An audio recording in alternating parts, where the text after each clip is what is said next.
بسم اللہ الرحمن الرحیم۔ دو چیزوں میں حد، رکاوٹ اور پردے کو برزخ کہا جاتا ہے۔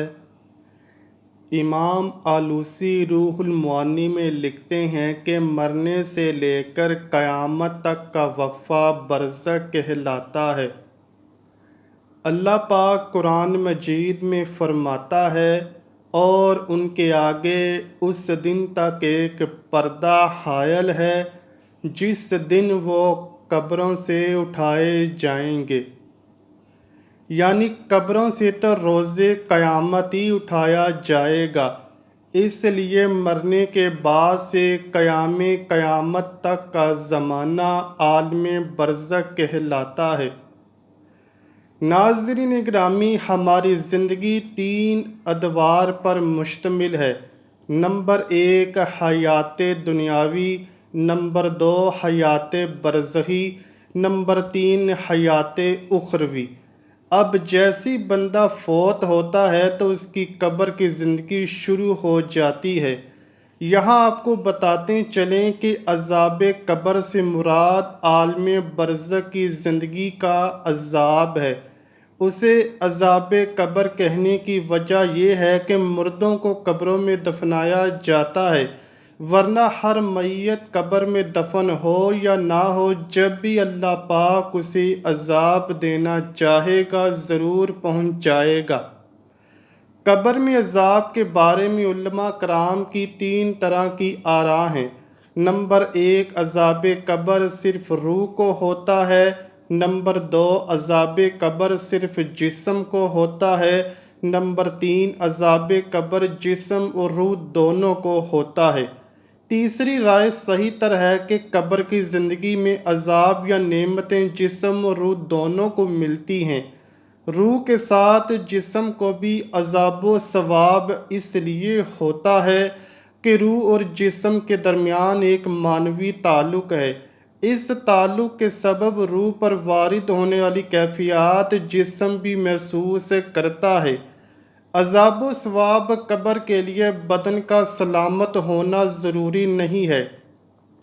جسم گل سڑ جائے، آگ میں جلا دیا جائے، سمندر میں غرقاب ہو جائے، درندوں کے پیٹ میں چلا جائے، روح کا جسم کے ساتھ تعلق ہونے کے سبب ان تمام صورتوں میں بھی جسم پر اثرات مرتب ہوں گے۔ علامہ جلال الدین سیوطی شرح صدور میں فرماتے ہیں کہ برزخ کا عذاب جسم اور روح دونوں کو ہوتا ہے۔ قرآن مجید نے فرعونیوں کے عذاب قبر یعنی عالم برزخ کے عذاب کا تذکرہ کرتے ہوئے فرمایا ہے، پھر اللہ نے اسے ان لوگوں کی برائیوں سے بچا لیا جن کی وہ تدبیر کر رہے تھے، اور آل فرعون کو برے عذاب نے گھیر لیا۔ آتش دوزخ کے سامنے یہ لوگ صبح و شام پیش کیے جاتے ہیں، اور جس دن قیامت برپا ہوگی تو حکم ہوگا آل فرعون کو سخت ترین عذاب میں داخل کر دو۔ ناظرین گرامی، اللہ پاک اس آیت میں فرما رہا ہے کہ فرعونیوں کو صبح و شام آگ کا عذاب دیا جاتا ہے جبکہ ابھی قیامت تو برپا نہیں ہوئی۔ ابو داؤد کی حدیث ہے کہ نبی کریم صلی اللہ علیہ وآلہ وسلم نے فرمایا، اس میت کے پاس 2 فرشتے آتے ہیں اور اسے اٹھا کر بٹھاتے ہیں اور اس سے پوچھتے ہیں تیرا رب کون ہے؟ وہ جواب دیتا ہے اللہ میرا رب ہے۔ فرشتے اس سے سوال کرتے ہیں تیرا دین کیا ہے؟ وہ جواب دیتا ہے اسلام میرا دین ہے۔ فرشتے اس سے پوچھتے ہیں یہ شخص حضرت محمد صلی اللہ علیہ وآلہ وسلم جو تمہارے درمیان مبعوث ہوئے کون ہیں؟ وہ جواب دیتا ہے کہ وہ اللہ کے رسول صلی اللہ علیہ وآلہ وسلم ہیں۔ فرشتے اس سے پوچھتے ہیں تجھے یہ کیسے معلوم ہوا؟ وہ جواب دیتا ہے میں نے اللہ کی کتاب قرآن مجید کو پڑھا، لہٰذا میں آپ صلی اللہ علیہ وآلہ وسلم پر ایمان لایا اور آپ صلی اللہ علیہ وآلہ وسلم کی تصدیق کی۔ اسی طرح طبرانی کی حدیث میں حضرت ابو ہریرہ رضی اللہ تعالیٰ عنہ روایت کرتے ہیں کہ ایک جنازے میں ہم نبی کریم صلی اللہ علیہ وآلہ وسلم کے ساتھ تھے۔ جب ہم میت کی تدفین سے فارغ ہوئے اور لوگ واپس جانے لگے تو آپ صلی اللہ علیہ وآلہ وسلم نے فرمایا، اب یہ تمہارے واپس پلٹنے پر تمہارے جوتوں کی آواز سنے گا۔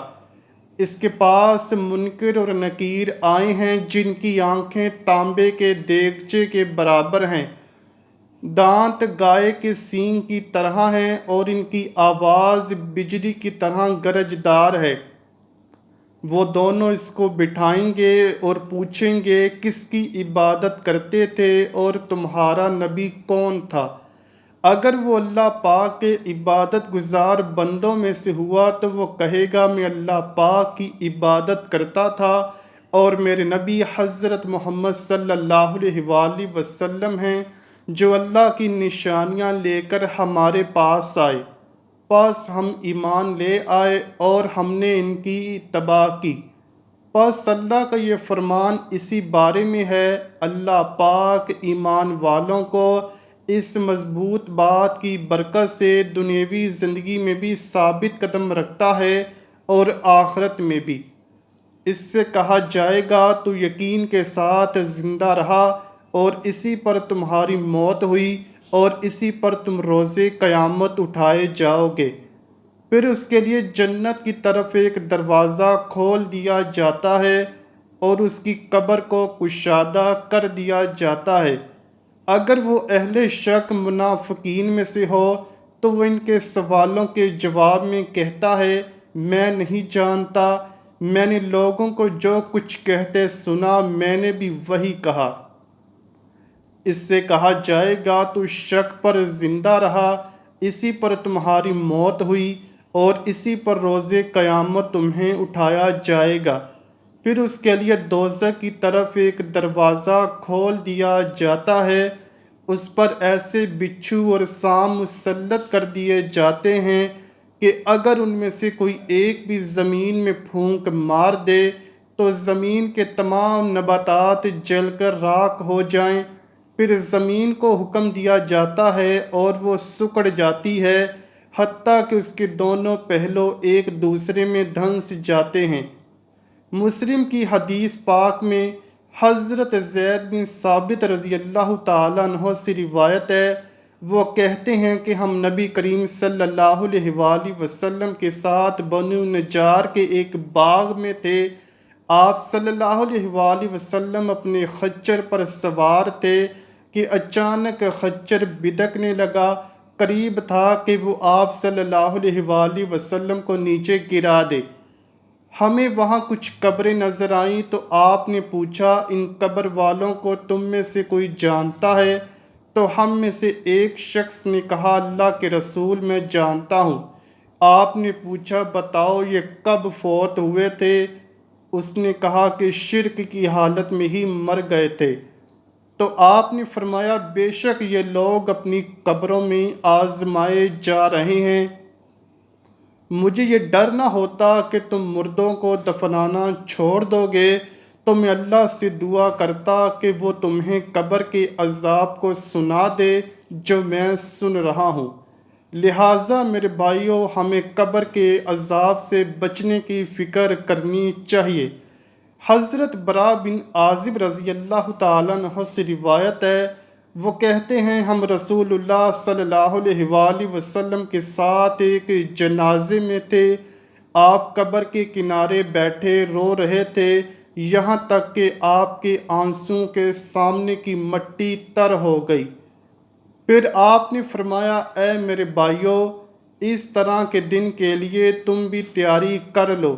حضرت علی رضی اللہ تعالیٰ عنہ سے مروی ہے کہ حضرت محمد صلی اللہ علیہ وآلہ وسلم نے فرمایا کہ انسان کی سب سے مشکل ترین رات قبر کی پہلی رات ہوتی ہے۔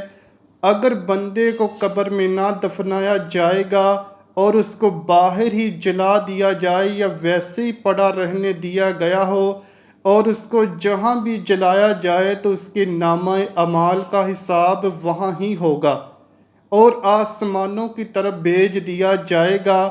جب ان کو آسمانوں کی طرف بھیجا جائے گا تو اس سے سوال کیے جائیں گے، تو کون ہے، کہاں سے آیا ہے؟ اس کو آسمان کے دروازوں سے داخل نہیں ہونے دیا جائے گا۔